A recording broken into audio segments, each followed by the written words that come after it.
Oui.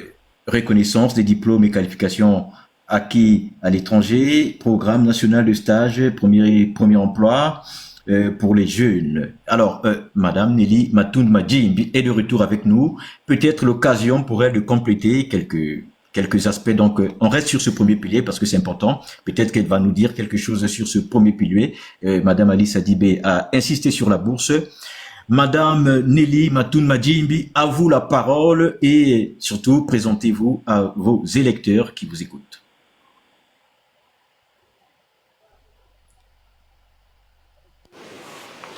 Merci, bonjour à tous. Désolée, j'ai eu un gros bug tout à l'heure. C'est pour ça que j'ai pas pu me présenter. Vous m'entendez? Bien sûr, on Oui, vous très bien. entend. D'accord. Merci beaucoup pour l'invitation, Média Et nous qui vous 2AC. remercions, Madame. Bonsoir à tout le monde. Bonsoir Alice. Alors donc je me présente, vous dites bien mon nom, on sent que vous êtes du sud. D'accord. C'est un nom Vili. Donc effectivement Matoun Manjimbi pour les gens du sud, en français Matundu Manjimbi. Mais Matundu ça suffit parce que comme c'est compliqué, le reste ça me dérange Tout à pas. fait. Nelly Matundu, ça ira très bien. Je vous remercie pour l'importance que vous accordez à bien dire mon nom. Sur le pilier 1, éducation, jeunesse et opportunités, effectivement, nous avons dans notre projet de loi parlé de la constitutionnalisation du droit à la bourse. Moi, je pourrais vous parler du Fonds pour la recherche et du développement par rapport à la jeunesse gabonaise qui est très talentueuse et les différentes compétences qui sont éparpillées dans la diaspora. Nous souhaitons que ces compétences reviennent au Gabon de façon à enrichir le pays. Le but, c'est que, le but, c'est enrichir l'objectif. Les étudiants vont à l'étranger. Malheureusement, ils restent à l'étranger et travaillent pour ces pays étrangers. Donc, ils sont la richesse de ces pays étrangers. Alors que ces étudiants gabonais, au départ, étaient la future richesse du Gabon. Nous souhaitons que cette richesse revienne au Gabon. En tant que députés de la diaspora, nous allons faire en sorte de mettre un projet qui s'appelle le savoir, l'innovation au Gabon, qui vise à faire de la recherche et l'innovation des nouveaux moteurs de souveraineté nationale. Donc, financer la recherche, soutenir l'innovation des jeunes. Vous savez qu'il y a des jeunes Gabonais chercheurs qui mettent en place qui font des expérimentations. Ces expérimentations deviennent des découvertes pour ces pays qui les subventionnent, ce qui est totalement normal. Et donc, on souhaite aussi mettre en place un répertoire national des compétences, que ce soit par du mentorat, du transfert, du savoir de compétences et du co-investissement. Donc, toutes les diasporas donc de l'Europe, de l'Asie, de l'Amérique et de l'Océanie, elles ont des compétences et au sein de ce répertoire national des compétences, ce serait qu'elles investissent leurs compétences via du mentorat pour les Gabonais de la diaspora, mais aussi pour les Gabonais qui sont au Gabon, les aider dans leurs différentes recherches et faire aussi du transfert de compétences. Un médecin, dans d'autres pays, ça se fait de la diaspora. Moi, je l'ai même vu déjà au Cameroun. Un médecin qui est spécialisé en cardiovasculaire viendrait au Gabon former des médecins gabonais dans le cardiovasculaire. C'est totalement faisable, mais après, il faut l'accompagner. Il ne faudrait pas qu'il prenne ses moyens personnels pour venir former d'autres médecins et après, le ministère de la Santé va le mettre dans les bâtons dans les roues. Non, il faut mettre en place un fonds qui va permettre aux Gabonais qui souhaitent aller faire le transfert de compétences auprès d'autres Gabonais, via ce fonds, ils pourraient investir, donc via, nous on a appelé ça le répertoire national des compétences. Mais finalement, vous parlez du transfert de compétences, finalement, vous êtes pour que ces Gabonais, que vous aurez financé les bourses d'études, ne rentrent pas au Gabon. Alors, Si. non. Déjà, tout le monde n'a pas la bourse du Gabon. Là, en 2025, Non, mais tout le vous monde n'a comptez, pas c'est la votre projet. Moi, je me situe dans une... je me place dans le futur, hein, si vous permettez. Hein. bourse. Alors, on ne veut pas faire du prophétisme, mais nous pensons que Mme Alice Adibé est une candidate qui mérite normalement cette place de représentation des Gabonais de la diaspora, et donc qu'elle va, au terme donc du 27, remporter cette élection, et qu'elle va bien sûr œuvrer pour mettre en place cette politique, notamment la constitutionnalisation de la bourse. Et dans ce cadre-là. Mais pour revenir, la constitutionnalisation de la bourse, on va toujours signer un engagement décennal, un engagement. Peut-être qu'on va le réduire à 5 ans, mais jusqu'à présent, on signe Mais un engagement l'engagement, on a décennal. toujours signé. Mais monsieur, laissez-moi On a toujours terminer, signé. laissez-moi terminer, On a s'il toujours vous signé plaît. cet engagement après. Laissez-moi Allez-y, terminer. allez-y. Moi-même, j'ai signé cet Je vous engagement. en Mais prie. l'État gabonais a-t-il respecté ses obligations? L'État gabonais n'a pas respecté ses obligations. Comment cet engagement est réciproque? C'est un contrat signalamatique. Je m'engage à ceci, en contrepartie, vous me donnez cela. J'ai des droits et des devoirs. L'État gabonais ne respecte pas ses droits, ses devoirs envers les étudiants. Comment voulez-vous que après vous dire oui, vous n'avez pas respecté l'engagement décennal? Non. On donne la constitutionnalisation de la bourse, les étudiants bien sûr auront des devoirs envers l'État gabonais. Au terme de ces devoirs, ils seront libres de s'engager dans la diaspora ou de rester dans la diaspora. Ce n'est pas un problème. Le répertoire national des compétences ne veut pas forcément dire qu'on a à l'étranger, parce qu'on a des savoirs, on a des têtes au Gabon, on a des grandes têtes au Gabon. Ça ne veut pas... Ah, il y a un retour, monsieur. Allô? J'avais un retour, De désolé. mon côté, J'ai l'impression, mais je D'accord. m'entends plus. Donc, être dans le répertoire national des compétences on ne vous veut pas entend, on forcer. vous entend, nous. D'accord, ok. Ok. Donc, je disais que en constitutionnalisant la bourse pour chaque Gabonais qui souhaite après son bac s'épanouir intellectuellement, il y aura toujours des droits et des devoirs pour l'étudiant gabonais. Dans le cadre de ces droits et des devoirs de l'étudiant gabonais, l'État doit faire sa part. Aujourd'hui, l'État ne fait pas sa part. Il ne peut pas exiger que ces Gabonais rentrent au Gabon après avoir payé la bourse de manière épisodique. Ça fait 4 mois que des étudiants n'ont pas reçu de bourse. Pendant 4 mois, ils font comment? Nous sommes en septembre, nous sommes en fin septembre, il faut se réinscrire. Comment ils ont fait pour vivre cet été? Comment ils font pour s'inscrire? Et vous allez exiger à ces enfants, celui qui rentre là en master, parce qu'il a travaillé, il a réussi à trouver un emploi cet été, ou parce que sa famille s'est cotisée pour lui envoyer et l'argent de l'inscription et l'argent du logement. Là, il valide son master 2, donc en juin ou juillet 2026. L'entreprise où il a fait son stage décide de l'embaucher et vous allez lui dire non, tu as eu la bourse, tu dois rentrer. Non. Ça, c'est un État qui n'est pas cohérent et ce n'est pas un État. C'est pas comme ça que ça fonctionne. Non. L'engagement décennal, l'État a aussi des droits et pour le moment, l'État ne respecte pas ses droits. Donc nous souhaitons que l'État respecte les droits. On vous donne la bourse à condition, quand les conditions sont respectées, bien sûr, dans les conditions, dans le respect, de s'engager. C'est simple, il peut le payer via le répertoire national des compétences.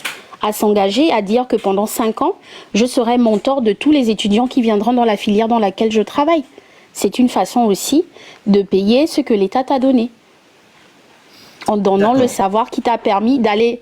L'État t'a permis d'aller apprendre un savoir, de développer ton savoir. Tu le rends aux étudiants, les nouveaux étudiants qui vont venir dans le pays où tu es et que tu vas accompagner dans cette filière. C'est une manière aussi de les régler. Tout n'est pas de toujours aller travailler au Gabon. Je ne sais pas pourquoi on pense forcément que pour investir ou pour aider le Gabon, il faut forcément aller sur place. Je vous rappelle que le chômage des jeunes au Gabon est de 60%, monsieur. Les Gabonais qui vivent au Gabon ont 60% de chômage. Et j'entends dans certains projets des candidats qui veulent que les Gabonais ici en Europe, en Amérique, en Asie, en Océanie, passent les concours alors que il y a 60% de chômage. Les Gabonais qui ont passé les concours là, depuis qu'on a ouvert là, ceux qui ont donné leur dossier en main, on en est où de ces concours? Pour moi, c'est une aberration. L'État, les embaucher dans la fonction publique, ce n'est pas la finalité. Déjà, ça marche pas. Et aller sur place, c'est pas ça la finalité. Est-ce que ça marche puisqu'il y a 60% de chômage? Dites-moi, au Gabon. C'est pas à moi de vous répondre, je ne suis pas candidat. Alors, je suis là pour Non, c'est une question ouverte. C'est une observation même. C'est une observation. Oui, donc, s'engager dans le répertoire national des compétences pour les Gabonais qui ont été financés dans le cadre de la bourse, oui. C'est une façon aussi de rendre ce que l'État t'a donné. D'accord. Alors, vous avez donc Merci, des monsieur. mécanismes. Me Vous permet, avez donc... j'aimerais juste apporter, Allez-y, Esther. Alors, voilà, j'aimerais apporter un allez-y, Esther. petit éclaircissement concernant la constitutionnalisation de la bourse. Alors, j'aimerais rappeler aux uns et aux autres que la bourse n'est pas un droit, d'abord. Il faut qu'on se trompe.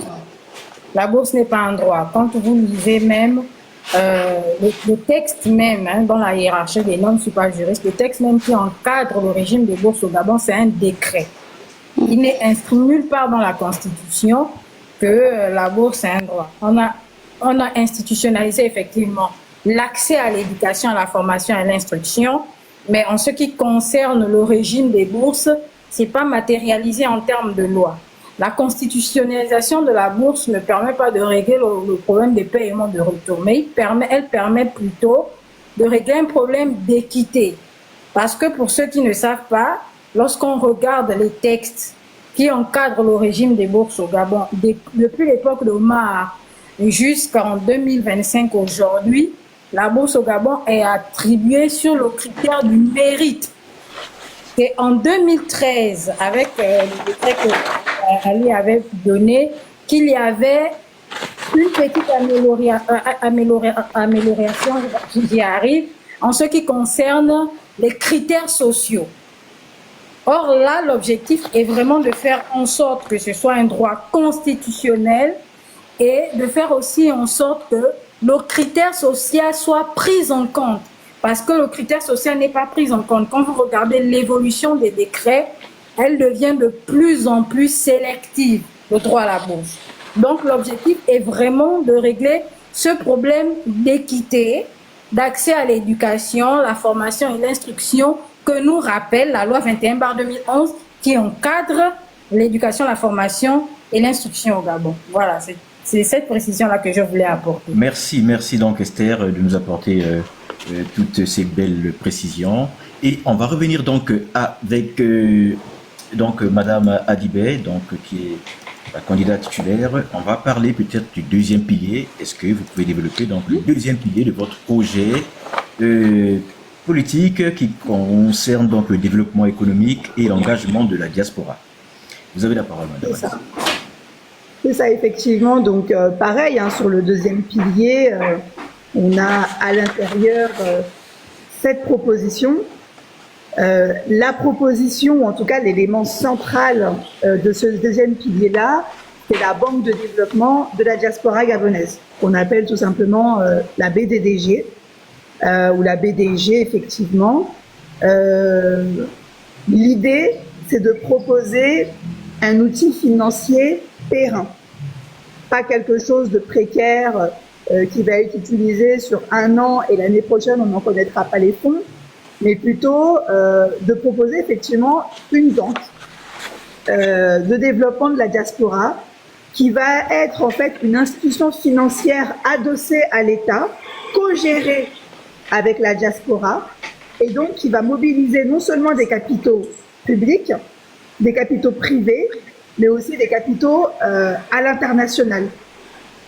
Ce projet, cette banque de développement de la diaspora, l'idée, c'est qu'elle puisse agir dans la durée avec une gouvernance représentative et surtout transparente. Donc, le statut, c'est un statut effectivement qui est bancaire et qui va permettre d'accorder des crédits, de garantir des investissements et surtout de sécuriser l'épargne des Gabonais. À la différence, parce qu'effectivement, d'autres candidats ont parlé de fonds pour l'entrepreneuriat ou des fonds d'investissement pour créer des entreprises. Un fonds, c'est une enveloppe budgétaire qui est limitée dans le temps.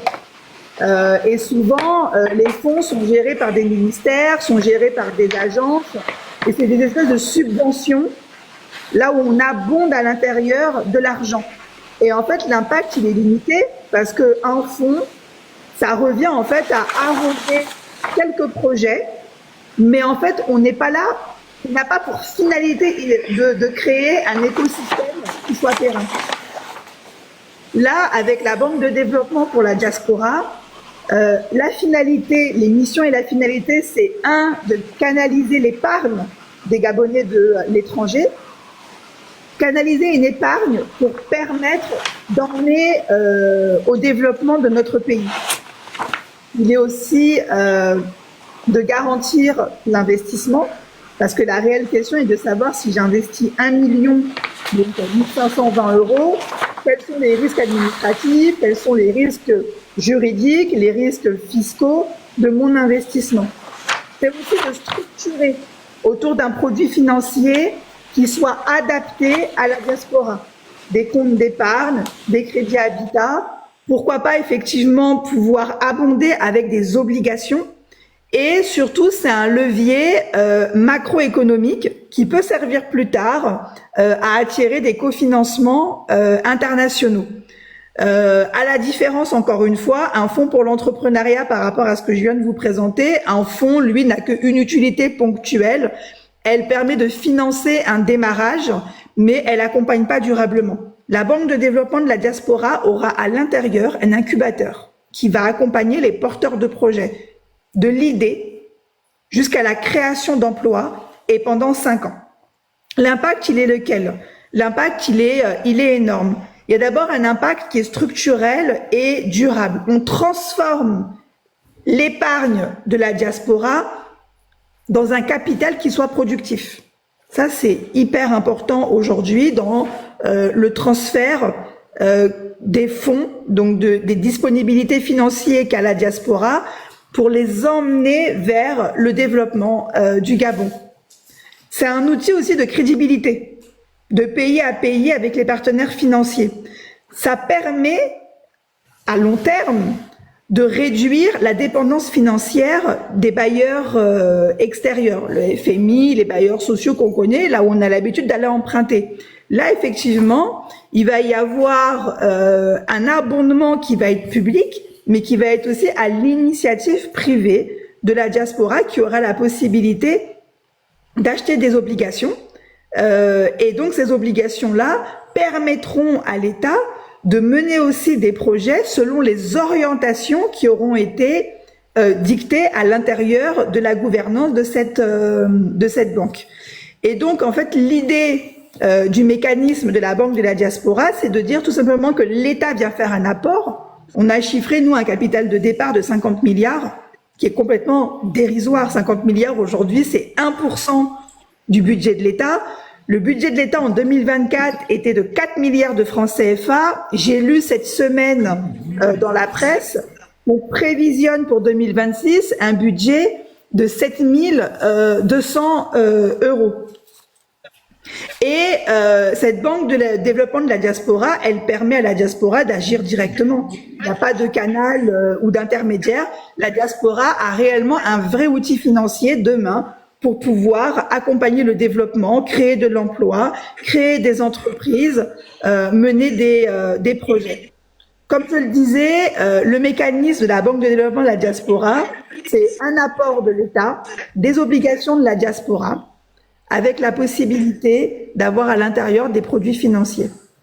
Emprunter de l'argent, financer du microcrédit, du crédit habitat. Il y a le sujet, et on l'évoque d'ailleurs dans notre programme, du foncier.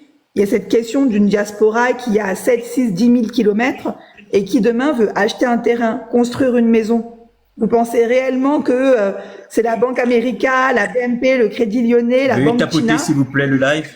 qui va aller financer les projets immobiliers que vous pouvez avoir, mais jamais de la vie ça n'arrivera comme ça. Et la réalité, c'est qu'une banque de développement de la diaspora pourra permettre demain à des Gabonais comme vous, comme nous, de pouvoir faire un emprunt, comme on le fait ici à l'étranger, pour financer un projet, par exemple, immobilier. Et surtout, l'innovation, c'est qu'à l'intérieur de cette BDD, il y a un incubateur, il y a des formations, il y a de la mise en réseau avec des partenaires techniques, il y a du suivi de projet à l'intérieur. Là, cet été, l'État s'est aventuré à abonder un fonds de 25 milliards et ils ont créé une banque de l'entrepreneuriat. Il n'y a pas d'incubateur à l'intérieur. Comment vous voulez accompagner des porteurs de projets qui n'ont pas forcément l'expérience de la création d'entreprises s'ils ne sont pas accompagnés? Et puis souvent, avec des écueils qui sont irréalisables, ou pour avoir un simple financement d'un microcrédit, on vous demande parfois des cautions que vous n'avez pas du tout quand vous êtes un jeune. Là, l'idée de la Banque de la Diaspora, c'est d'avoir un outil qui dit que si le mandat du député, c'est 5 ans, cette banque restera pour des années et des années un outil immuable dans la diaspora et qui sera un vrai levier financier aujourd'hui. Et le dernier point qui est important, c'est la transparence. La gouvernance partagée entre la diaspora et l'État, avec effectivement des audits annuels. Donc, moi, ce que je dis, c'est que créer un fonds ou un énième fonds pour les enjeux énormes et économiques, je dis bien les enjeux énormes et économiques. Madame Alice Sadibé, excusez-moi, je dois vous interrompre. Je vous invite, s'il vous plaît, à tapoter le live. Tapoter le live parce que nous sommes, je crois, il y a un souci, hein, parce que le live est menacé d'être arrêté. Je vous prie de bien tapoter. Oui. Regarde si on t'a pas proposé un puzzle. Si, j'ai déjà rempli le puzzle là. Oui, rempli le puzzle parce que tu étais en inactivité. C'est déjà fait, d'accord. Donc, allez-y. Ok, ça marche. Merci beaucoup. En tout cas, pour chuter sur ce projet de la Banque de développement de la diaspora, l'idée, c'est de dire que créer un énième fonds, comme ça s'est fait dernièrement à Libreville ou comme d'autres candidats le proposent, c'est un peu une rustine. On vient, on met une rustine sur le pneu qui a crevé et puis on ne sait pas combien de temps ça va tenir. C'est utile, mais c'est limité. Une banque de développement de la diaspora, aujourd'hui, c'est la proposition de poser sur la table une institution, un moyen de transformer l'épargne de la diaspora, de nos compatriotes, notre épargne à nous, comme un levier pour développer l'agriculture, un levier pour développer l'industrie, un levier pour développer l'éducation, pour développer les infrastructures. C'est aussi donner une vraie place à la diaspora. La place qui lui revient. Moi, comme je le dis souvent avec Nelly, la diaspora, elle est au cœur du destin gabonais. Et elle sera d'autant plus forte au cœur du destin gabonais si on donne de vrais outils financiers et pas seulement des enveloppes budgétaires qui ont une durée de vie aussi rapide qu'un Kleenex dans lequel on se mouche aujourd'hui. Avec un fonds, on aide quelques projets. Avec une banque, on change véritablement la trajectoire d'une nation. Merci. C'est parfait. Et engagement de la diaspora. Nelly Matundu, vous voulez ajouter quelque chose parce que c'est encore là. C'est je crois, il y a 7 projets dans ce volet, dans ce pilier 2 de votre projet de société. On a donc 7 projets, notamment cette banque de développement, qui est tout aussi intéressante. Je veux le dire que dans le premier pilier, lorsqu'on parlait de la bourse, la continuité de la bourse, alors c'est un projet hyper intéressant. Est-ce que vous voulez compléter avant, bien sûr, qu'on évolue sur le 3e pilier donc de votre projet? Madame Nelly Matundu, vous avez la parole. Merci monsieur. Oui, je souhaiterais compléter donc dans le cadre de ce 2e pilier. Nous avons également mis en place, pensé, réfléchi avec tout le groupe de travail qui nous accompagne à la commande publique pour qu'il y ait une véritable transparence et justice économique. Réfléchir à la commande publique parce que déjà, là, en 30 mai 2025, ce sont les chiffres du gouvernement, il y a eu 93% des marchés qui ont été passés de manière opaque, de gré à gré. Ce qui est clairement interdit par la loi. Le Code des marchés publics, c'est maximum 15%. Donc là, c'est pas non-respect de la loi. Mais nous souhaitons que les Gabonais de la diaspora sont également intégrés dans la commande publique via un taux qui leur est réservé pour passer des marchés publics. On appelle ça de l'inclusion économique pour la diaspora. C'est un petit taux, on tournerait autour de 5%. Et ce serait réservé des marchés de façon à ce que les Gabonais de la diaspora puissent venir investir dans leur pays de manière plus simple, de manière rapide, de manière efficace aussi, et notamment en ciblant des secteurs clés, des secteurs à fort rendement économique, mais aussi des secteurs impactants pour l'économie nationale, notamment l'agriculture, la tech, la santé. Voilà. Donc d'ailleurs, c'est un besoin, c'est quelque chose qui est très souvent demandé parmi les Gabonais de la diaspora. Ils souhaitent investir, mais le marché ne sont pas souvent ouverts ou c'est parce qu'ils ont une connaissance qui leur a permis d'obtenir un marché. Les 3/4 des Gabonais qui investissent dans la diaspora, c'est souvent via le réseau, mais tout le monde n'a pas le réseau. Et donc, nous souhaitons que tous les Gabonais aient accès au marché public du Gabon, investir pour le Gabon.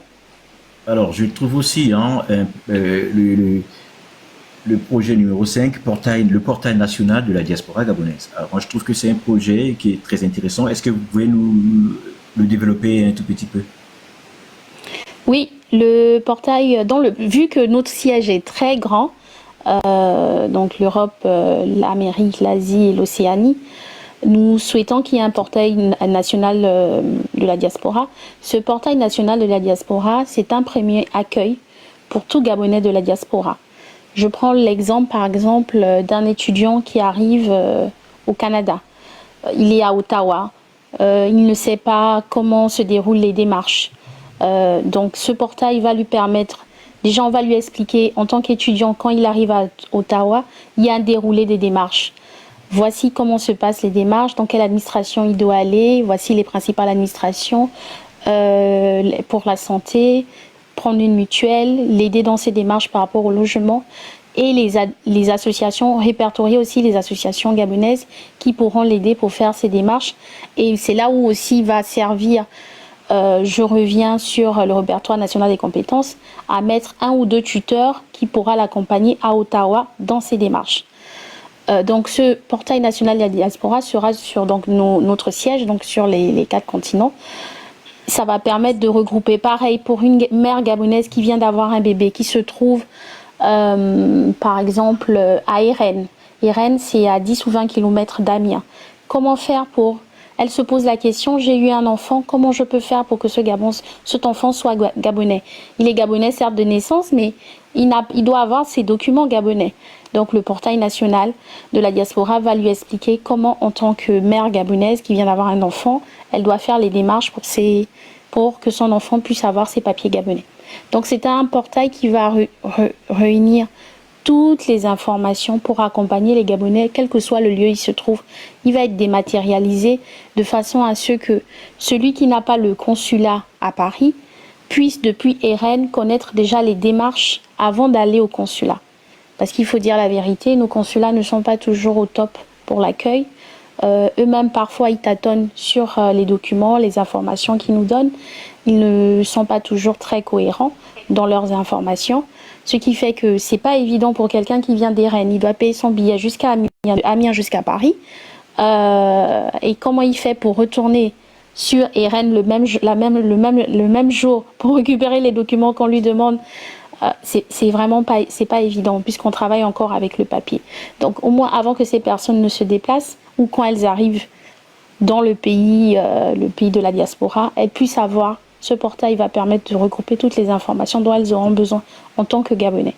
Et bien sûr, il y a l'accès à la permanence du député parce qu'on fera des permanences numériques. Nous sommes bien conscientes que toutes les deux, Alice et moi, le siège est tellement grand, il y a 3-4 fuseaux horaires, nous ne pouvons pas avoir des permanences physiques. Bien sûr, nous allons nous déplacer tout au long de notre mandat, mais nous allons prioriser des permanences numériques pour répondre aux priorités, aux questions des Gabonais, à leurs attentes. Voilà en quoi va servir le portail national de la diaspora. D'accord, ce sont des projets, encore là, je le dis déjà, félicitations à vous parce que vous avez, avec Média du AC, nous avons entendu pas mal de candidats et là, nous pensons humblement que, c'est mon avis, et du coup, après... Merci beaucoup. Je peux rajouter qu'on a un Gabonais qui travaille déjà sur ce portail et qui nous a déjà fait des ébauches. Donc, écoutez, félicitations. Qui le fait de manière bénévole en plus, hein, un Gabonais de la diaspora. Nous vous souhaitons donc le meilleur et j'espère que les Gabonais qui nous écoutent de la diaspora vont massivement partager ce projet. Et je vous rappelle on ne peut pas le projeter ici dans ce live, mais je vous le rappelle que vous pouvez le trouver sur la page de Madame Adibé sur ses réseaux sociaux. Vous avez donc ces projets, vous pouvez les télécharger et les lire et c'est encore meilleur lorsque nous les entendons, bien sûr, nous les développer et c'est important que ce message passe un peu partout Et on a besoin donc de ce genre de projet pour avancer, donc faire avancer notre pays. Madame Alice Sadibé, on revient à vous et cette fois-ci, nous sommes sur le pilier 3 de votre projet de société, bonne gouvernance, droit et citoyenneté. Alors, à vous la parole. Nous vous laissons donc nous en parler. C'est ça, effectivement, toujours pareil, à l'intérieur, cette proposition, qu'on ne détaillera pas peut-être en détail, mais principalement, c'est dire que l'une des propositions qu'on fera dans cette mandature-là, c'est de dire que 2 sièges de la diaspora ne suffisent pas. On ne peut pas attendre 2030 pour se positionner dessus. La réalité, elle est que le reste du monde est très vaste, comme on l'a dit, et donc on proposera dès les premiers mois, dans les 100 premiers jours, qu'il puisse y avoir une réelle réflexion qui soit portée pour le prochain processus électoral concernant les législatives, d'étendre à un minimum à 5 sièges, ce qui pourrait être intéressant. Ça, c'est une priorité parce que la réflexion politique doit être gouvernée par l'intérêt général. C'est-à-dire qu'on doit penser pour les personnes qui vont nous succéder demain à ce poste-là et non pas avoir une logique personnelle de dire 2 ça suffit et donc ça nous convient à tous. Non, on doit pouvoir penser à la suite et la suite c'est de dire qu'il faudra 5 sièges. Bien entendu, il y a les questions qui sont liées à la dématérialisation du vote. Aujourd'hui, on le sait, nombre de compatriotes ne pourront pas aller voter parce qu'éloignés des centres de vote. C'est un sujet. On doit pouvoir, dans ces 5 ans, proposer une loi sur la dématérialisation du vote. La procuration est encore un écueil aujourd'hui puisque la procuration sous-entend qu'il faut peut-être que vous puissiez voir la personne à qui vous donnez la procuration, etc. Bon, c'est pas toujours évident et je pense que l'expression du vote par soi-même a une autre envergure que de donner en fait une procuration. Et donc avec la biométrie et les nouvelles technologies, on doit pouvoir permettre que tous les Gabonais, où qu'ils soient, puissent voter. Ma suppléante Nelly parlait tout à l'heure de l'application, effectivement, ce portail numérique qui va avec l'idée du député connecté. Pourquoi? Parce que l'élection au 11 octobre doit pas être le quitus vis-à-vis du 2e siège en disant bon on est élu et donc pendant 5 ans c'est la grande débrouille. Oui, non. comme on constate souvent. C'est ça. Nous on a un souci de transparence et de retournent rencontrer leur population qu'au moment où ils sollicitent leur vote. C'est ça. Et en fait là c'est un engagement qu'on porte de dire que nous rendrons compte pendant les 5 ans des activités que nous allons faire dans le cadre de ce mandat-là. Une transparence avec les outils numériques qui va en tout cas permettre à nos électeurs, mais de manière générale au peuple gabonais, de rendre compte, d'être transparent dans les missions, dans les commissions, dans les prises de position, mais avoir aussi une transparence financière dans la manière dont sont gérées les enveloppes et de quelle manière cet argent est dépensé pour ce qui concerne en tout cas le poste et les à côté d'un député. Et je pense que cette transparence-là, aujourd'hui, elle doit prévaloir dans notre manière de gouverner. Dans les propositions qu'on fait, effectivement, il y a le sujet de renforcer les services consulaires. Aujourd'hui, nos services consulaires sont et ou en sous-effectif, mais en tout cas, ce qu'on sait, c'est qu'il y a une problématique qui freine l'effectivité de simples démarches comme une simple transcription d'acte de naissance. À titre personnel, j'ai mis 3 ans à obtenir la transcription pour mes 2 enfants. Je trouve ça inadmissible d'attendre 3 ans pour avoir un simple document de transcription. Et donc, les services consulaires doivent être et ou renforcés et ou mieux accompagnés de manière effective par rapport aux besoins finalement d'une petite diaspora, puisque la diaspora gabonaise, comparée à d'autres pays africains, est une petite diaspora. Et pourtant, on sait que les autres communautés y arrivent. Elles arrivent à servir leur diaspora correctement. On prendra le cas d'un pays comme le Sénégal aujourd'hui, qui a déjà répondu à la question du guichet unique, qui a déjà répondu à la question des députés. Ils ont 15 députés de la diaspora, pour leur pays, quand nous, on n'en a que 2. On est au début d'une réflexion, mais cette réflexion-là, on doit continuer à l'emmener à bon port. Bien entendu, il y a tous les sujets qui sont liés à la protection juridique, sociale des Gabonais de l'étranger. À l'intérieur de ce pilier-là, l'idée, c'est de renforcer l'assistance juridique, médicale et sociale des Gabonais. C'est un package à l'intérieur duquel on sait qu'on a des Gabonais qui ont des difficultés administratives avec les pays là où ils sont ressortissants. On a des situations de Gabonais qui n'ont plus de titre de séjour et ou qui sont en situation irrégulière parce qu'ils sont venus effectivement avec des visas touristiques, toujours dans des contextes désastreux, parce qu'on ne quitte pas son pays avec un visa touristique pour aller à l'aventure n'importe comment. Il y a toujours derrière, en tout cas, un contexte qui doit être pris en compte. Là, on doit pouvoir accompagner dans les accords bilatéraux. Aujourd'hui, le Gabon a des accords avec nombre de pays d'accueil, des accords qui ne sont pas toujours respectés et ou mal interprétés. Aujourd'hui, le député de la diaspora, demain plutôt, aura l'occasion d'aller questionner ces pays, ces ministères, pour aller demander des éclaircissements et ou l'application effective et ou de pouvoir demander de cranter d'un niveau au-dessus les revendications que peuvent avoir le Gabon à l'étranger aujourd'hui. Nous, ce qu'on sait et ce qu'on dit, c'est que les Gabonais de l'étranger ne sont ni une menace démographique, ni une menace sécuritaire pour les pays là où on est. En France, c'est 40 000 Gabonais. Qu'est-ce qui empêche aujourd'hui de renégocier un niveau supérieur des avantages que peuvent avoir les Gabonais qui sont, par exemple, en France, en respectant bien entendu l'intégrité des pays et leur choix de disposer de leur propre politique migratoire, mais bilatéral veut dire effectivement que ça doit être gagnant-gagnant. Un Français qui vient au Gabon avec des droits extensibles, le Gabonais qui vit en France doit avoir les mêmes droits. Il en est de même pour les États-Unis, il en est de même pour l'Asie, il en est de même partout, là où effectivement les Gabonais, ils sont représentés de manière sociologique forte. Donc, c'est des sujets longs et qu'on peut pas détailler parce que certains candidats en ont fait leur cheval de bataille point par point. Nous, on dit que la protection juridique et sociale, c'est pas un sujet, c'est une obligation. Tout simplement. Cette obligation, il faut juste la renforcer. Et il faut dire que quand on est Gabonais à l'étranger, on doit être servi par son État. On doit pouvoir être protégé dans de bonnes conditions.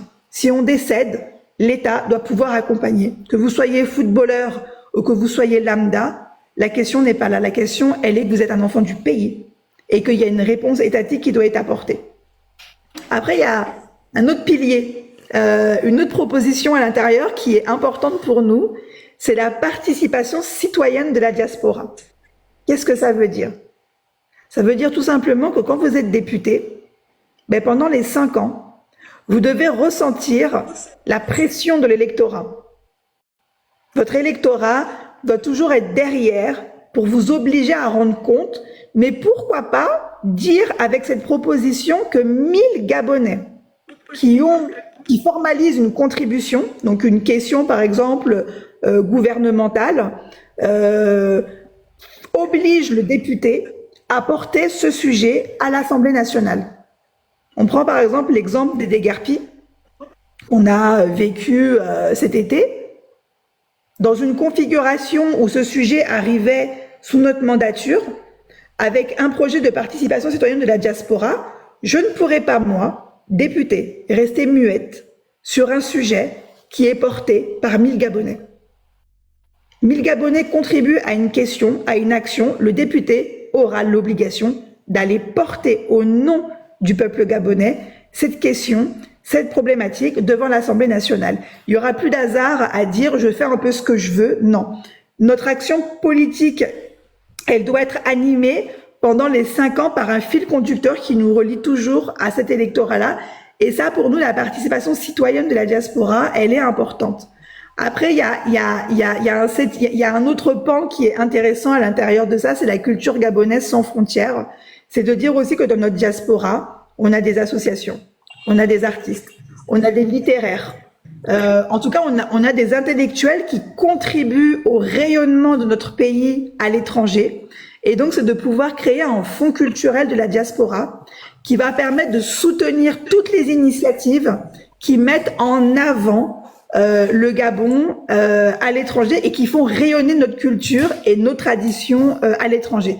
Ça passe par accompagner les associations dans les projets qu'ils peuvent avoir, des associations qui jouent un rôle énorme dans l'ancrage territorial, dans l'accompagnement de nos compatriotes. Ça peut être demain organiser des festivals, des expositions qui mettent en avant notre culture. On a des artistes qui vivent dans la diaspora, mais des artistes effectivement qu'on ne met pas assez en avant, qu'on ne revalorise pas.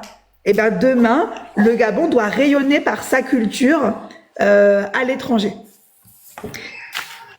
Voilà. Et Nelly, si tu as quelque chose à rajouter. Bien évidemment. Nelly, est-ce que vous êtes là, Nelly? Ben, je crois qu'elle est là, oui, elle est là, Nelly. Vous avez donc la parole sur ce pilier donc de votre politique. Alors sur le pilier démocratie et participation citoyenne, ok. Il y avait aussi la question de la dématérialisation du vote. C'est aujourd'hui un enjeu très important. Vous savez qu'il y a des Gabonais qui ne pourront pas voter, qui n'ont pas voté pour les présidentielles et qui ne pourront pas voter pour les législatives. Clairement, j'ai des citoyens qui m'ont dit, mais j'habite, notamment ceux qui sont en Chine, j'habite à 5 heures, 6 heures de train, 2-3 heures, et c'est une question financière. Je dois partir, je dois revenir. Et pour la journée, si je veux rester la journée à Pékin, parce qu'il y a un seul bureau de vote, c'est à Pékin, qui me paye mon billet de train, qui me paye mon billet d'avion pour y aller. Alors donc nous souhaitons mettre en place la dématérialisation du vote pour tous les Gabonais de la diaspora. C'est idem pour ceux qui sont au Canada, c'est idem pour ceux qui sont en Amérique, même ici en France. Je vais encore reprendre le cas de la Gabonaise qui vit à Irène. Irène, c'est 10-20 km d'Amiens. Amiens, il n'y a pas de bureau de vote. Soit elle est inscrite à Paris, soit elle est inscrite à Lille. Donc elle doit arriver à Amiens. Amiens doit prendre son train pour aller soit à Paris, soit à Lille, et revenir et aller-retour. Si elle est maman célibataire qui garde son enfant, elle vient avec son enfant pour voter, sachant qu'il y aura une file d'attente, elle prend des transports, il y aura une file d'attente. Si c'est une personne en situation de handicap, même un étudiant, déjà qu'ils n'ont pas de bourse, les bourses ne sont pas payées régulièrement, où trouve-t-il ses moyens financiers pour aller voter? Le vote est un droit, et en tant que citoyen, aujourd'hui, certains citoyens ne peuvent pas exprimer leur vote. Ce n'est pas normal, ce n'est pas une situation correcte. Donc nous souhaitons mettre en place la dématérialisation du vote pour les Gabonais de la diaspora. C'est quelque chose de primordial pour nous, dans notre projet. C'est excellent. Écoutez, au public, on vous laisse poser quelques questions. Il y a ceux qui sont déjà avec nous dans le panel, et notamment Esther, mais j'imagine qu'Esther est de l'équipe des campagnes attendre moi je suis montée pour faire le lien pour que l'audience monte un peu et puis je suis dans l'équipe de campagne, merci. Donc je ne vais pas poser merci Esther pour ton soutien. Et elle est conquise aussi par le projet, le très beau projet. Elle y a participé, elle a apporté sa touche. C'est super. Alors, est-ce que vous avez des questions? Je suis la petite sœur de l'autre, même si l'autre m'a oublié, mais je suis sa petite sœur. D'accord, merci. Alors, il y a quelqu'un qui avait une question dans les commentaires. Est-ce que cette personne peut poser sa question? Alors, je tente de retrouver. Moi, oui. J'ai une question, s'il vous plaît, si vous permettez. Allez-y, on vous écoute. Alors, bonsoir à tous. Bonsoir, Madame Maestro. Bonsoir. Madame Nelly. Alors, je vous remercie de me permettre de participer à ce débat. Alors, moi, j'aimerais poser une question par rapport à ce que vient de dire Alice. J'ai regardé le projet. Il est pas pour jouer les coulambélistes, mais honnêtement, j'ai regardé tous les projets à ce jour. J'ai pas vu ce que j'ai vu dans le projet d'Alice, c'est-à-dire le projet de loi. C'est ce que je voulais voir. C'est-à-dire que, en réalité, le député, il va à l'Assemblée pour des projets de loi. Toutes les propositions qui sont faites, c'est les transformer en loi. Donc, je voulais rappeler quand même quelque chose par rapport à ce que disait Alice tout à l'heure, l'article 41 du titre 3 au pouvoir exécutif du président de la République. En réalité, dans cet article, il dit que le président de la République est le seul garant des traités, du respect des accords et traités internationaux. Donc, par rapport à ce qu'elle a dit tout à l'heure, j'aimerais bien savoir, pour revenir à l'article 79 de la nouvelle Constitution, qui dit que, en réalité, le rôle du député, c'est un rôle qui se limite à 3 choses. Voter la loi, consentir l'impôt et contrôler l'action du gouvernement en évaluant les politiques publiques. Donc, est-ce que, dit comme ça, parce qu'à la fin, ils disent bien dans les conditions prévues par la présente Constitution, c'est-à-dire qu'aujourd'hui, les pouvoirs du député sont limités. Et quand on donne certains pouvoirs au président de la République, est-ce qu'on a encore une certaine consistance du député? Est-ce que le député aujourd'hui pourrait véritablement avoir encore un véritable rôle à jouer dans cette Assemblée? Si oui, dites-nous-en un peu plus. Ben, effectivement, il y a le cadre et le canevas qui englobe, comment dire, il y a le canevas en fait qui crée les contours finalement de la fiche de poste. Merci de me donner la parole. Alors, moi je suis contre l'idée. S'il vous plaît, Monsieur Ndomba Tessi, Monsieur Ndomba Tessi. Oui, merci beaucoup. Effectivement, il y a la fiche de poste qui est très contraignante du député aujourd'hui dans le format que c'est proposé. Nous, on dit que ça ne nous empêchera pas de porter la voix et de dire ce qu'on a à dire. En tout cas, dans cette fiche de poste-pas, il n'est pas interdit de parler et il ne sera pas interdit de dire ce qu'on pense. On peut effectivement résumer le poste d'un député aux 3 points que vous avez évoqués, et pourquoi pas.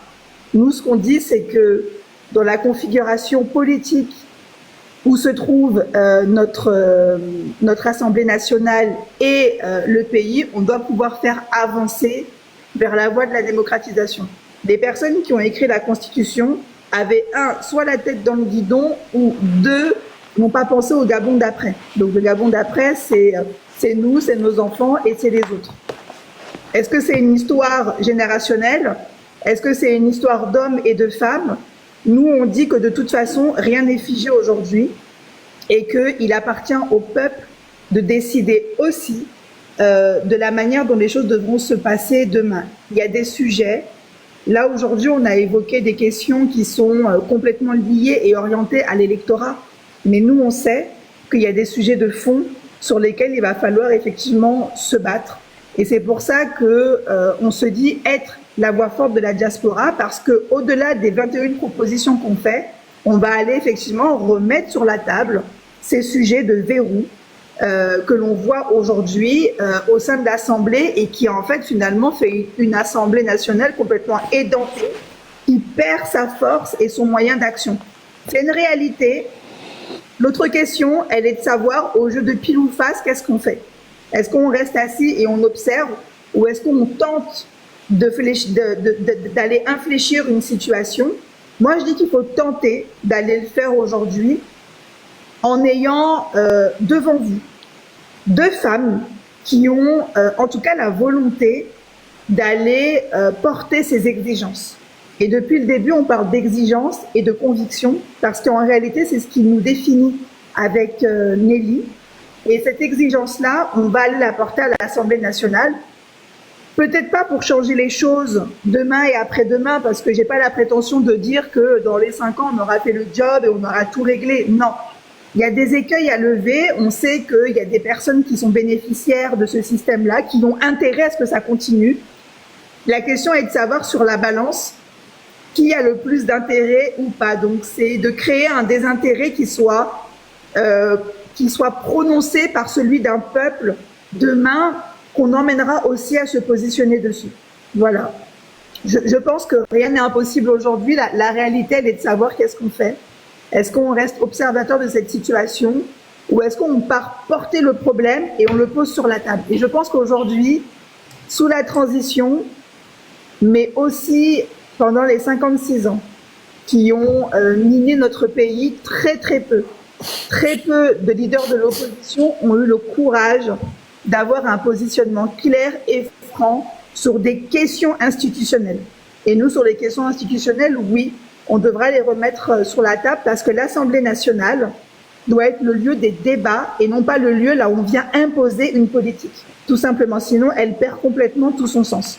Mais en tout cas, nous ferons susciter le débat, parce que nous sommes de bonnes challengeuses, nous apprécions le débat et nous espérons en tout cas venir apporter dans cette Assemblée nationale un autre parfum et une autre odeur que celle qu'on sent aujourd'hui.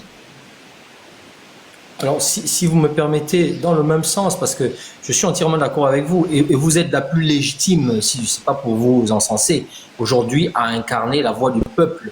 Le problème, c'est que dans la configuration actuelle, nous avons 145 députés. Les candidats qui sont dans un parti, faut pas se leurrer, UDB égale PDG égale RPM égale à Union nationale, parce que tous ces partis soutiennent une même politique. Leur projet, c'est le président de la République.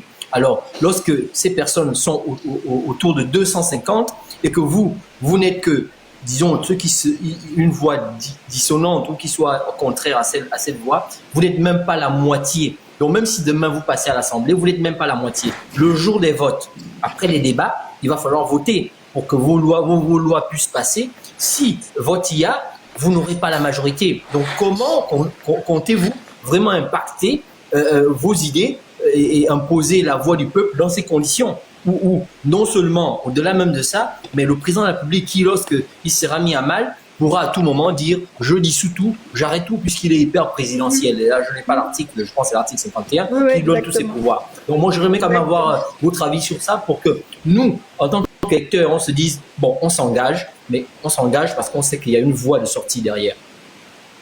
Non, exactement. Alors, la réalité, c'est que le président de la République, il a le droit à une cartouche. Il peut dissoudre une fois, je crois, sur une période donnée. L'autre réalité, c'est que dissoudre, est-ce que ça veut dire demain que si on repart à des élections dans une configuration telle qu'elle, si effectivement les Gabonais ont donné une fois confiance à des députés et qu'on dissout l'Assemblée dans des manœuvres politiques, j'ose espérer que, en tout cas, le peuple en prendra conscience et remettra ces mêmes élus-là qui ont eu le courage de taper dans la fourmilière. L'autre chose que je dis aujourd'hui, c'est qu'il y a un élément qui est inexploité aujourd'hui dans notre politique, c'est l'opinion publique et c'est le peuple gabonais. Nous, on vient en candidate indépendante. Mais c'est parce que, à la base, on nous dit quelque chose. Nous sommes issus du peuple, Nelly et moi. On n'est pas projetés ou appareillés par un parti politique et donc par un moule. Et donc, en réalité, le vrai appui et la vraie force, elle est populaire. Et je le dis pourquoi? Je le dis parce que, sous cette transition-là, on s'est rendu compte de deux choses. Premièrement, ce gouvernement a l'air d'avoir une oreille attentive sur l'opinion publique. Et deuxièmement, il a fallu qu'on brandisse des caméras et qu'on filme pendant 1 minute des événements qui se sont passés dans notre pays pour qu'il y ait des conseils des ministres et qu'on fasse un fléchissement. C'est des mini-indicateurs qu'il faut analyser qui veulent dire que, en fait, en réalité, quand il y a une petite pression populaire qui s'exerce et qui est exacerbée par les réseaux sociaux, ça bouge un tout petit peu. C'est un réservoir non exploité. Pourquoi? Parce que quand vous avez le peuple qui est mécontent, quand vous avez effectivement des situations comme on l'a vu cet été sur un marché gabonais, il n'y a pas de récupération en fait par un leadership vraiment, soit qui soit de la société civile ou qui soit de l'opposition. Il y a un bruit de fond qui me dérange. Oui. Je crois que j'ai fermé. Ouais, j'ai fermé le micro. En fait. Ce sont les gens qui ouvrent le micro à chaque fois. Ok. Ouais, parce qu'il voilà, c'est mieux parce que du coup, c'est embêtant. Merci beaucoup. Et en fait, il y a un réservoir qui est inexploité, mais c'est celui du peuple, en fait, en réalité. Combien de fois vous avez vu un leader s'appuyer sur le peuple? Mais je parle un vrai leader, hein, pas celui qui abandonne ou qui court derrière et qui dit non, finalement, je veux plus porter l'affaire. Non. Vous en avez vu combien? Très, très peu sur la scène politique ont eu le courage d'emmener les revendications du peuple. Les 21 propositions qu'on fait, mais c'est pour le peuple gabonais. Je vous assure que demain, ces propositions-là, réarticulées, réexpliquées de Libreville jusqu'à Paris, jusqu'à Pékin, jusqu'à New York ou en passant par Berlin, elles seront extrêmement bien comprises. Il n'y a absolument aucune proposition dans ce qu'on fait qui soient des propositions partisanes, en fait. Oui, on est leader de l'opposition, on l'est parce qu'on estime qu'aujourd'hui, il y a encore un travail à faire sur la voie de la démocratisation et qu'on n'y est pas encore. Il y a aussi des urgences sociales à traiter, il y a aussi une diaspora qui est en attente et qui est laissée pour compte. Et nous, on dit que on va s'appuyer sur le peuple gabonais. Demain, ils ont un levier, le pouvoir peut dissoudre l'Assemblée. Mais moi, je dis c'est une cartouche. C'est une cartouche, c'est pas deux, c'est un tir. Ça veut dire que demain, on repart aux élections, on revient aussi, pareil, à l'Assemblée, et on recommencera aussi à le faire. Et là, il faut créer une adhésion, et ça demande à recréer, en fait, un lien de confiance. Parce que la réalité, c'est que le peuple gabonais est en rupture avec le leadership. Et moi, j'ai toujours dit que le jour où le peuple aura rencontré son leader, ce jour-là, il n'y a plus rien qui pourra arrêter quoi que ce soit. Vous proposez une réforme que vous estimez, vous, être une réforme de justice sociale. Et vous vous opposez à des tractations politiques. Parce qu'il y a des clans, il y a des groupes politiques qui, pour affirmer leur suprématie, vous mettent des bloquants. Mais il n'y a pas de souci, on ira présenter ça dans la rue, aux Gabonais. On ira présenter ça à la diaspora. Et on fera ce travail de lobbying auprès du peuple gabonais. Parce qu'en réalité, la dernière personne à pouvoir vous porter, c'est le peuple gabonais. Et ça, on l'oublie. On se dit, oui, mais l'UDB, oui, non, le PDG, ils sont là, ils seront 140. Mais moi, je vous dis que j'ai 2 millions de personnes potentiellement derrière moi. Donc, entre 2 millions de Gabonais et 140 députés, dites-moi, qui fait le poids politiquement aujourd'hui dans notre pays? Moi, je pense que les 140 députés ne feront pas le poids. Pas devant 2 millions de Gabonais qui sont déchaînés et qui seront certains que ce que va proposer Alice Vincent Hadibé et Nelly Matundou, c'est des réformes de justice sociale et d'équité qui vont permettre à notre pays de se développer et de répondre aux urgences. Je pense pas. Donc, 140 députés, 145, c'est le chiffre que vous avez donné, 2 millions de Gabonais, je pense que le ratio mathématique, il est rapidement fait. Et là, on sait tout de suite où se place la force et là où pas le côté des faibles, mais là où sont les gens minoritaires. Voilà la réponse en tout cas que je peux articuler. Merci Madame Hadibé, merci à Maestre pour cette question très pertinente qui a permis donc à notre candidate de nous éclairer sur les moyens effectivement dont elle dispose pour faire pression sur un gouvernement, notamment sur un président de la République qui écoute énormément les réseaux sociaux et qui écoute bien évidemment les opinions diverses qui s'expriment dans le débat public. Alors, une autre question, Explore Gabon. Vous aviez tout à l'heure demandé à prendre la parole. Est-ce que vous pouvez la prendre? Oui, d'accord. Bonsoir et merci Madame Hadibé et Nelly d'être là.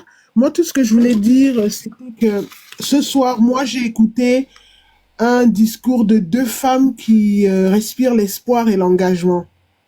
Pourquoi je dis ça? Parce que vous voyez, par exemple, Madame... j'ai aimé là la question que vous avez posée à Madame Hadibé et elle a bien répondu. Elle a dit, elle aura 2 millions de personnes pour elle et les autres n'auront que 140. Et c'est très rare, par exemple, en Afrique centrale ou même au Gabon, d'avoir des femmes qui comptent sur leur propre effort à pouvoir engager un dialogue avec le peuple gabonais pour pouvoir arriver à ses fins. Pourquoi elle dit ça? Parce que la majorité des candidats, là je parle en tant que femme, et j'ai entendu 2 femmes vraiment qui m'ont beaucoup impressionné. La majorité au Gabon et surtout en Afrique, à part les candidats indépendants, beaucoup de personnes ont comme projet le président de la République. Mais il y a personne, et je pense que j'avais entendu d'autres candidats aussi, je sais pas, des États-Unis ou quoi, mais il y a vraiment personne comme Madame Hadibé et Madame Matundou là. Elles sont déterminées à pouvoir faire entendre la voix des Gabonais. Les autres candidats sont déterminés à faire entendre la voix du président de la République. Est-ce que vous voyez la différence? Merci de le relever. Non, mais est-ce que vous voyez la différence? Donc, normalement, et j'ai beaucoup aimé la question du jeune homme là, un maestro, qui a dit, il a parlé de l'article, je crois, 43 ou quelque chose, qui, effectivement, ça peut, il y a des craintes, parce que les gens peuvent se dire que bon, si le président n'est pas content, il peut dissoudre l'Assemblée et tout ça. Donc, ce qui veut dire que on va rendre toute cette... c'est comme si on faisait de cette élection une mascarade. Mais en fait, cette élection n'est pas une mascarade parce qu'il l'a dit lui-même, il a dit que le meilleur gagne. Voilà. Donc, moi, je dirais à Madame Alice et à Madame Nelly, si elles peuvent revenir, bon, demain déjà, il y aura un article sur elles, si elles peuvent revenir, parce que moi, j'ai écrit tout ce qu'elles ont dit, et je pense qu'elles ne sont pas hors sujet, dans le sens que le président de la République lui-même, il a dit qu'il allait mettre les femmes en avant. C'est ce qu'il a dit, non? Il a dit qu'il s'est engagé à garantir une représentation équitable. Et il a aussi dit lui-même qu'il allait donner un soutien renforcé pour le projet des femmes. Voici 2 femmes qui sont là, qui se présentent. On va voir si les institutions gabonaises vont tenir leur parole. Parce que moi, je pars de ce que le président a dit. Ensuite, quand on entend Mme Adibé et Mme Matundu parler, elles parlent de la diaspora, de la jeunesse et des femmes. Elles ont des sujets bien précis. J'ai écrit tout ce qu'elles ont dit. J'ai aussi entendu, quand elles ont parlé, par exemple, et je pense que c'est pour ça peut-être qu'elles ont des problèmes, parce qu'elles sont naturelles et elles sont crues. Mme Nelly Matundu a parlé d'un sujet que beaucoup de Gabonais ont peur de dire à haute voix. La représentation gabonaise à l'étranger ne s'occupe pas forcément des Gabonais de l'étranger. Ça, c'est une vérité, mais personne ne veut en parler. Donc, quand les gens disent qu'ils vont aller représenter la diaspora, ils vont représenter quelle diaspora? C'est la question qu'on doit poser. Vous allez représenter quelle diaspora? Parce qu'on vous voit dans les salons de thé en train de prendre du café avec les institutions, vous voyagez dans tous les pays. Bonne chance aux candidats qui sont soutenus, parce que là, ils sont en Côte d'Ivoire, ils sont par-ci, par-là, ils sont soutenus, mais avec l'argent de l'État. Ça aussi, on doit le souligner. C'est vrai qu'en Afrique, les gens n'aiment pas la vérité, et je pense que c'est pour ça que Mme Adibé et Mme Matundu rencontrent un peu ce mur-là, parce qu'elles vont dans la vérité, elles vont dans le fond des choses. Même quand elles ont parlé des bourses, quand elles ont parlé de l'éducation, ce sont des problèmes réels du Gabon. Les Gabonais de la diaspora pourtant c'est la 10e région du Gabon, mais on est vu comme des lépreux. À moins qu'on soit la diaspora soumise, qui dit des bénis oui, qui ne veulent pas montrer une autre façon de voir les choses, là ça passe. Mais des diasporas comme nous, où nous avons été établis à l'étranger, nous avons fait nos preuves, nous avons, nous tenons l'étendard du drapeau gabonais dehors et sans soutien de l'État. On l'a toujours fait comme ça. Quand on entend des candidates comme Mme Matundu et Mme Adibé, ça réchauffe le cœur. En tout cas, moi j'ai bien noté tout ce qu'elles ont dit et personne ne viendra leur dire qu'elles n'ont pas leur place là, puisqu'elles font exactement ce que le président a demandé. La place de la femme, il a dit qu'il est inclusif, qui va rehausser la femme gabonaise. Voici 2 femmes gabonaises qui sont là et qui ne demandent pas à être achetées, mais qui demandent seulement à être écoutées. Merci. Merci. Non, attendez, entendra-t-il leur voix? Puisque vous savez aussi que le président est en même temps président de la République. Il est en même temps vice-président. Il est en même temps chef du gouvernement, donc il a les pleins pouvoirs. Donc nous adressons directement au président de la République. Donc elles vont s'adresser directement au président de la République.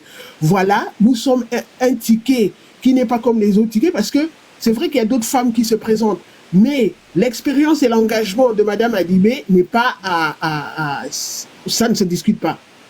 Bon, et là, moi j'ai entendu parler Mme Nelly Matundu, elle sait de quoi elle parle. C'est quelqu'un qui peut se défendre contre vent et marée. Donc, ce sera aux gens de choisir qui va gagner, qui ne gagnera pas. Mais ce qui est là, c'est que j'ai beaucoup aimé, et ça, je sais que je suivrai ça, quand elle a dit, même si vous allez au Parlement, n'ayez pas peur, puisque les gens disent qu'on n'écoutera pas vos voix. Mais les gens qui vous ont envoyé là-bas sauront si oui ou non, vous êtes en train de les représenter. Et c'est ceux-là qui se battront pour vous, à l'extérieur. Et puis, au Gabon, ils connaissent la force de la diaspora. La force de la diaspora n'est plus à prouver. Parce qu'au Gabon, on veut bien être dans les institutions internationales. Le Gabon est dans toutes les institutions internationales. Donc, il n'y a pas de raison que la diaspora ici ne soit pas respectée. Mais si Madame Adibé et Madame Matundu ont une équipe solide, ou qu'elles gagnent ou elles ne gagnent pas, mais ce sera déjà un début pour montrer qu'elles sont là pour ne plus jamais quitter la scène politique gabonaise. Et si elles trouvent des gens derrière qui peuvent bien assurer leurs arrières, moi je pense qu'elles feront beaucoup plus de bruit que même ceux qu'on a donnés, qui sont encore au biberon, quoi. Parce que le président de la République, il a dit aux gens, lui ne veut pas se mêler de ça, allez vous battre comme... Mais là, moi, j'ai entendu des projets. J'ai entendu des projets. Et puis, le jeune homme aussi, là, des États-Unis, là, on a entendu des projets. J'ai entendu ce projet-là et j'ai entendu aussi des gens qu'on avait interviewés qui ont un projet, vraiment, elles ont un projet tangible, un projet que tout le monde peut s'identifier. Donc, vraiment, il n'y a pas de raison qu'ils ne soient pas écoutés. En tout cas, merci. Merci beaucoup, Explore Gabon. Merci pour votre soutien. Alors, est-ce qu'on a quelqu'un d'autre? Et on va poursuivre donc notre interview avec notre binôme, donc le candidate Nova, l'équipe Nova, Nouvelle Voix avec Alice Adibé. D'autres questions? Monsieur Ndomba, je pense que je ne vous prendrai pas parce que ce n'est pas un débat entre vous et Madame Adibé. Madame Adibé est là pour présenter donc aux citoyens son projet donc de société. Et peut-être, nous aurons l'occasion d'organiser, pourquoi pas, sur Média UAC, un débat entre les candidats, qui, bien sûr, le souhaiteraient.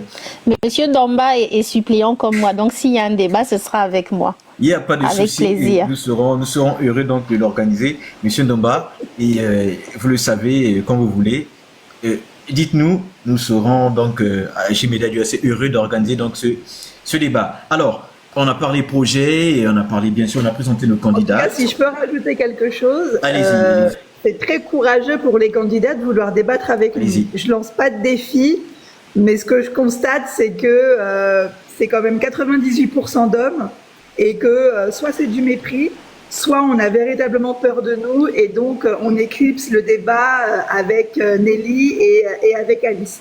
Je trouve ça dommage, mais en tout cas, je challenge les hommes sur cette élection-là, à venir en tout cas débattre avec Nelly et avec moi-même, parce que je pense que c'est la seule manière pour l'électorat de pouvoir trier en tout cas les profils et les programmes.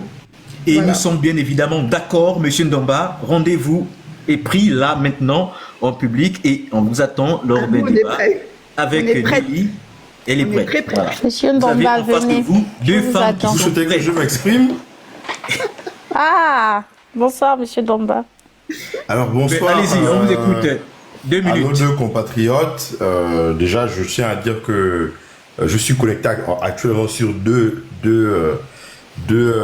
lives, celui de Madame Adibé et le débat qui est en cours aussi avec d'autres candidats. Ce qu'il faut dire, c'est que de base, au-delà de nos casquettes de candidats ou de suppléants, nous sommes d'abord des électeurs gabonais et que, au fond, c'est d'abord la possibilité qui est donnée à chacun de nous d'écouter des compatriotes qui ont des propositions et des propositions pertinentes. Je pense que c'est la discussion que jaillit la lumière. Donc, je pense que écouter les autres, c'est un devoir démocratique, je dirais. Donc, moi, j'ai déjà été, en tant que Gabonais, en tant qu'électeur, heureux d'écouter Madame Adibé et sa suppléante. Maintenant, concernant la proposition de débat, écoutez, ce sera avec plaisir qu'on pourra débattre d'ailleurs sur un format, on pourra débattre d'ailleurs à 4, je pense, pour rentrer dans le détail des propositions et surtout des personnalités et des valeurs que nous portons et que Madame Adibé et sa suppléante portent. Donc, je pense que ça enrichit le débat et surtout ça donne une belle image, je pense, de cette élection qui, déjà, il faut le dire, a pour principal adversaire l'abstention. C'est-à-dire que l'enjeu pour l'ensemble des candidats, c'est déjà d'attirer nos compatriotes à venir ce samedi voter. Et pour les attirer, il faut leur donner l'impression que le jeu en vaut la chandelle, et que les idées sont bonnes, qu'il y a une véritable confrontation d'idées et que de cette confrontation d'idées peut jaillir quelque chose de pertinent pour le Gabon. Donc, sur le lieu du débat, je peux déjà dire que si on arrive à trouver dans nos agendas la possibilité de le faire, ce sera avec plaisir que nous échangerons avec Madame Alice et sa suppléante. Merci donc, Monsieur Ndomba. Merci. Donc, nous sommes heureux. Nous allons vous contacter très rapidement pour mettre en musique donc ce projet de débat entre vos différentes équipes. Alors, on va parler maintenant aux électeurs parce qu'on a parlé projet, etc. Les électeurs ont écouté. Maintenant, là, on entend de vous que vous parlez avec le cœur. Dire aux électeurs ce que vous leur demandez. Pourquoi vous le leur demandez et pourquoi on doit vous faire confiance. Déjà, moi j'ai une question à vous poser. Madame Adibé, est-ce que vous vous considérez toujours comme une opposante? Parce que certaines langues, mauvaises langues, disent que vous serez désormais, après votre vous avez, comment on dit, pathway, vous avez votre départ. Le départ de votre parti politique. Départ, tout simplement. Voilà, votre départ de votre parti politique. Est-ce que, depuis votre départ à votre politique, que vous êtes désormais, vous roulez pour le parti au pouvoir, sinon pour le pouvoir en place, est-ce que vous vous considérez toujours comme une opposante? Mais écoutez, moi ce que je peux répondre, tout simplement pour être clair dessus, il n'y a que les culottes qu'on change. L'idéologie, elle reste, tout simplement. Voilà, donc mon idéologie, mes valeurs, elles sont intrinsèquement liées à la personne que je suis. Je suis une opposante. Je suis opposante effectivement à un système qui continue aujourd'hui à perdurer. Je suis opposée au modèle de gouvernance qu'on nous propose aujourd'hui et je n'ai absolument pas du tout changé en 17 années. Voilà, je pense que, et je suis certaine d'être une personne linéaire et alignée, comme je dis toujours, avec mes valeurs. Par contre, je ne suis pas guidée de manière aveugle par des esprits perfides qui veulent emmener les Gabonais dans des cul-de-sac politiques, tout simplement. Et donc moi, je suis plutôt une femme de l'action, je l'ai toujours démontré. Je suis radicalement opposée et fondamentalement liée avec les principes de justice sociale, d'équité et tous les sujets qui sont liés autour des droits fondamentaux des Gabonais. J'ai pas changé d'écurie. Comme je dis, il y a que les culottes qu'on change tous les jours. L'idéologie, les valeurs et ce que vous êtes, c'est ce qui fonde votre personnalité. Et donc, à moins que j'ai un trouble psychologique, ce qui n'est pas le cas, je reste la même et je resterai la même sur ma manière de raisonner. Je suis indépendante aujourd'hui avec Nelly. C'est aussi une réalité, mais c'est notre camp. Voilà, on a choisi d'être indépendante aujourd'hui et de dire que on n'est pas dans le camp d'un parti politique, on est dans le camp de la diaspora, on est dans le camp du peuple, tout simplement.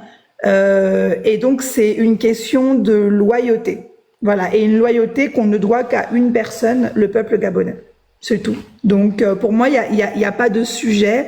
Ma ligne éditoriale, elle est la même et je prends un plaisir à en faire la démonstration chaque jour quand j'ai l'opportunité de me positionner. Récemment, les Népalais se sont soulevés il y a 15 jours de ça. J'ai eu à prendre position sur ce qui s'est passé au Népal et à en faire une transposition analytique par rapport à la situation du Gabon. Voilà. Donc malheureusement pour les mauvaises langues, ça crée un fonds de commerce, mais en tout cas ça arrange pas du tout le combat qu'on est en train de faire aujourd'hui. On parle de sujets sérieux. Quand on parle du Gabon, c'est sérieux. Voilà. Merci. Tout à fait. Écoutez, nous vous souhaitons le meilleur. Nous vous souhaitons évidemment d'être élu au soir du 27 septembre. Cependant, il y a des hypothèses. Alors, vous êtes au deuxième tour. C'est vrai qu'il y a Monsieur Ndomba qui est là, mais nous attendrons. Il y a d'autres questions qu'on avait prévues, mais nous entendons de les poser dans le cadre d'un débat avec d'autres candidats. Et vous êtes au deuxième tour. Comme je le disais, nous vous souhaitons évidemment, compte tenu de la qualité du projet que vous proposez, de la qualité des candidates que vous êtes, deux femmes prêtes, comme on a dit. Et si vous êtes au deuxième tour, quelle serait votre démarche au soir du 27 septembre? Mais écoutez, si il y a beaucoup de candidats quand même. Exactement.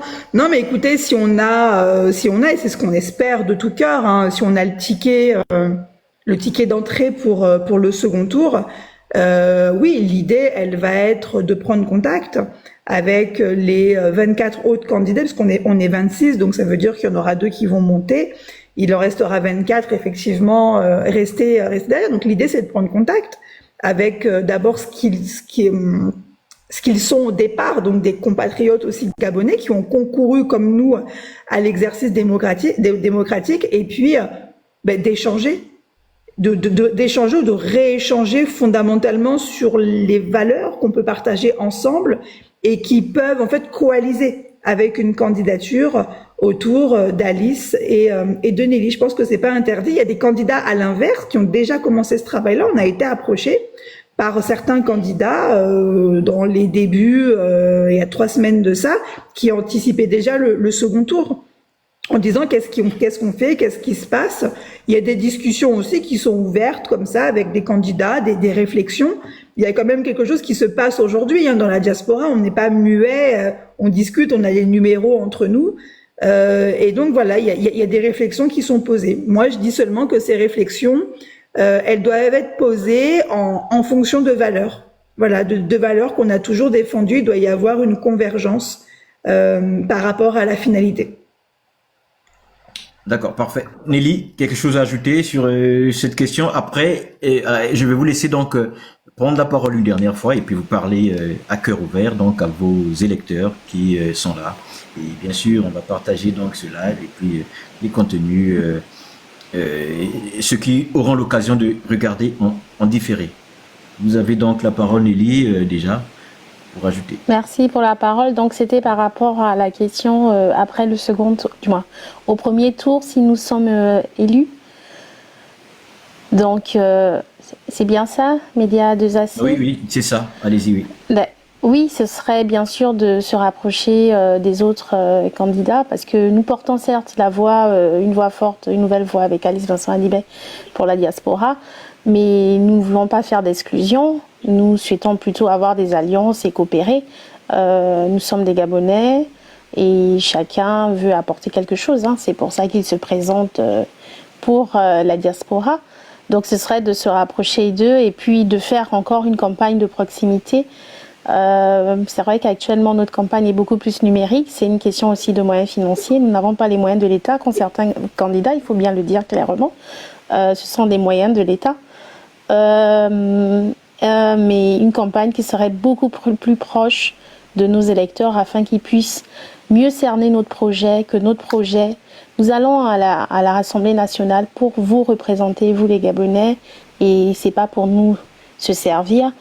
Alice et moi, nous travaillons, donc nous sommes établis en Europe. C'est pas ça la question. Mais la question, c'est que nous aidons les gens de manière informelle. Nous souhaitons maintenant que ce que nous faisons de manière informelle soit pratique, soit pour tous les Gabonais et que ce soit des droits et que ce soit pleinement reconnu et pleinement impactant pour la vie des Gabonais. Il n'est pas normal qu'un tout petit pays de 2 millions d'habitants, il y ait autant de difficultés pour les Gabonais avec toutes les richesses que notre pays a. Non, je pense que ça doit s'arrêter et que c'est pour ça que nous portons cette voix à l'Assemblée nationale, défendre les droits des Gabonais de la diaspora. Bien sûr, en étant à l'Assemblée nationale, nous porterons aussi des lois pour les Gabonais en général. D'accord. Alors, merci donc Madame Alice Adibé, Madame Nelly Matondo. Nous arrivons. Maestro, vous avez...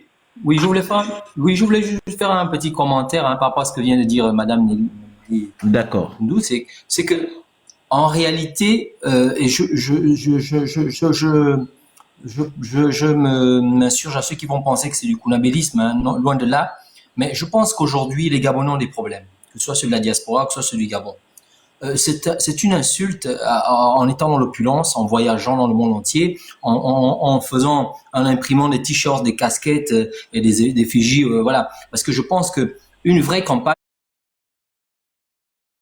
c'est ce qu'on fait là. C'est un vrai débat de fond sur les vraies questions. Et c'est ça qu'on devrait attendre aujourd'hui de la politique du pays. Le pays est endetté, le pays a des problèmes sociaux de base. Les étudiants n'ont pas de bourse. Vous voyez que, comme vient de dire Madame Nelly, pour éviter d'écorcher votre nom, vaut mieux aider un Gabonais qui n'est pas boursier depuis plusieurs mois que d'aller faire des t-shirts et des casquettes, des affiches je trouve que c'est insultant pour la misère de ces personnes-là. Aujourd'hui, on a besoin des vraies solutions concrètes. Et aujourd'hui, quand on écoute ces femmes, elles incarnent véritablement ça. C'est ce que le Gabonais attend aujourd'hui. On n'attend pas, on a fait cette politique depuis plus de 50 ans. Les moyens, les vrais moyens, c'est des moyens intellectuels, c'est des moyens de réflexion profonde pour régler les problèmes une bonne fois pour toutes. Voilà, c'est ce que je voulais faire comme petit commentaire. C'est pas du kunabélisme, mais je pense que c'est quand même pertinent parce que quand on regarde aujourd'hui comment les campagnes sont faites, c'est répétitabis ce qui avait été fait avant le coup d'État, soi-disant qu'on est venu nous libérer, mais c'est les mêmes pratiques, que ce soit le PDG, que ce soit l'UDB, que ce soit tous les autres partis. C'est vraiment insultant pour le peuple, la misère du peuple aujourd'hui qui attend des vraies solutions pour résoudre ces problèmes. Voilà. Merci encore, maestro. Alors, Madame Alice Adibé, Madame Nelly, nous arrivons donc au terme de cette interview. C'est le moment donc pour vous de nous dire, avec le cœur, pourquoi les Gabonais de la diaspora, ceux notamment du 2e siège, doivent faire confiance et vous voter donc doivent voter pour vous. Ce sera donc le dernier mot, votre dernier mot, Madame Alice Adibé.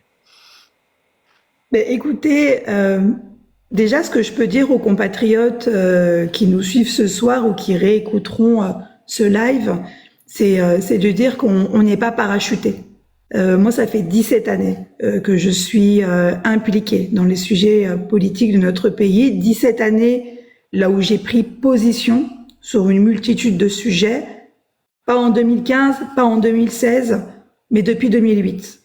Il y a quand même une constance, il y a un agenda qui est clair et qui est linéaire depuis toutes ces années. Et c'est la raison pour laquelle il y a deux mots qui sont importants et qui accrochent notre candidature, c'est l'exigence et les convictions. Et elles sont intactes, et elles sont présentes, elles sont traçables aussi. N'importe qui peut aller tracer dans le passé qui est Alice Vincent Adibé. Donc il y a déjà ce premier volet, de dire que c'est quelqu'un qui s'est inscrit et ancré dans la politique gabonaise au sein de la diaspora en prenant des positions et en tranchant quand il a fallu trancher. C'est aussi de dire que aujourd'hui, je suis une voix libre. Je suis pas appareillée, je suis pas apparentée. On n'a pas quelqu'un qui nous dit quoi faire. On n'est pas en train de jouer une farce ou des pantins. On est totalement libre et on est en transparence avec les électeurs. L'autre chose, c'est de réaffirmer 3 idées. La première, c'est que avec Nelly, nous ne nous tairons pas. C'est important. Et c'est pour ça qu'on parle de la voix forte de la diaspora. Une voix qui ne va pas se taire. Deuxièmement, nous ne reculerons pas du tout sur nos objectifs. Toujours à l'avant, jamais à reculons. C'est une sorte de devise. La troisième chose, c'est qu'on n'ira pas se vendre. Parce que c'est un gros sujet qui a miné notre politique, dans laquelle on continue encore à se battre d'hommes et de femmes qui partent courber l'échine dès que possible. Nous, on dit qu'on ne peut pas aller courber l'échine tant que le peuple ne sera pas satisfait des exigences qu'on a fixées pour eux. Et donc, toute cette compilation et de nous emmener finalement à cette date du 27 septembre qui doit être la date de l'an zéro de la politique de notre pays. On doit nous permettre, les électeurs doivent nous permettre, à Nelly et à moi, le 27 septembre, d'être soit élus au premier tour, ou alors d'avoir ce ticket d'entrée au second tour pour permettre d'aller beaucoup plus loin, peut-être, dans des explications de notre programme, d'impacter un peu plus de Gabonais dans des délais qui sont courts aujourd'hui, pour continuer en tout cas à faire de la pédagogie, à nous découvrir dans le programme et surtout dans l'offre politique qu'on a à proposer aujourd'hui. Voter Nelly, voter Alice, c'est voter pour la dignité retrouvée de la diaspora gabonaise, mais de la nation tout entière. Voilà. Merci beaucoup pour la parole. Nelly, peut-être, c'est vrai qu'après, elle est titulaire, Madame Alice Adibé, on parle pas, vous ne deviez pas entendre mal parler après, mais on vous laisse quand même un dernier mot. Allez-y, Nelly. Merci, Média 2A, c'est effectivement, normalement, vu qu'Alice... donc, merci, je vais pouvoir rajouter quelque chose. Dire que c'est vrai que je suis pas très connue sur le paysage médiatique. Je me suis engagée dans aucun parti. Ça fait une vingtaine d'années que je vis dans la diaspora. Je connais les difficultés des Gabonais qui viennent me voir au quotidien parce que par mon métier, je peux aider beaucoup de Gabonais. Je peux accompagner des Gabonais, je peux donner des conseils. Et je me suis toujours révoltée en disant c'était pas normal que l'État gabonais laisse des gens dans des situations misérables. Il faut savoir qu'il y a des Gabonais de la diaspora qui vivent dans des situations misérables. Je connais ces situations. Aujourd'hui, avec Alice, nous souhaitons que ces situations soient montrées au grand jour parce qu'elles sont souvent tues. Il y a des Gabonais qui nient parfois les réalités des autres Gabonais et que nous souhaitons que cette situation cesse. Par nos projets, nos propositions de loi, c'est pour que ces situations de Gabonais qui souffrent, qui sont maltraités par leur propre pays, à l'étranger en plus, donc c'est encore 2 fois plus compliqué pour eux, arrêtent de souffrir, mais aussi pour les Gabonais qui vivent au Gabon. En tant que député, nous sommes députés certes de la diaspora, mais nous allons aussi intervenir sur les sujets qui touchent les Gabonais vivant au Gabon. Nous allons apporter une nouvelle voix. Nous sommes bien conscientes, toutes les deux, que nous sommes indépendantes. Nous n'avons pas de soutien financier. Notre voix est peut-être faible, selon eux, mais nous avons derrière nous le peu pour reprendre les paroles d'Alice. Et c'est ce qui est important. Les gens qui vont nous voter savent que Nelly et Alice vont faire ce qu'elles disent parce que les gens me connaissent. Moi, Nelly, quand je dis que je vais t'aider, je vais t'accompagner. Idem pour Alice, nous allons jusqu'au bout. Donc, c'est pour ça, nous appelons simplement les citoyens à aller voter pour Nelly et Alice Adibé, Alice Vincent Adibé et Nelly Matundu, parce que nous irons porter votre voix. Nous allons vraiment tout faire pour mettre en place le projet que nous avons construit. Et ce projet est construit autour des attentes des Gabonais. C'est pas un projet qui est tombé du ciel, ce sont les attentes des Gabonais. Les Gabonais de la diaspora, les Gabonais du Gabon. Donc, nous vous invitons à vous suivre. C'est vrai que la semaine va être très, très, très intense. Merci beaucoup, Média 2AC. J'espère que nous serons invités à nouveau sur votre panel avec d'autres panélistes. C'est un plaisir. Vraiment, nous vous remercions. Écoutez, c'est surtout nous, au nom du Média 2AC, qui vous remercions et nous tenons surtout à saluer la qualité et vraiment l'engagement, la passion, la détermination. Et vraiment, j'observe tous les candidats, les 24 notamment, qui sont en course, donc en lice pour cette élection, et je suis agréablement surpris de rencontrer cette qualité, non seulement en termes de préparation, parce qu'il faut le faire, votre projet tel qu'il est décliné, avec des détails, avec de la précision, et surtout la qualité des débats. Que dire de la qualité des débats? Vous êtes, mesdames, excellente. Et Média 2AC vous remercie d'être venu donc sur ce plateau et revenez-nous quand vous voulez. Et merci à tout le public, à tous ceux qui nous ont accompagnés tout au long de ce live. Et nous osons croire que dans la diaspora, il n'y a pas de kunabélistes. Il n'y a pas de kunabélistes.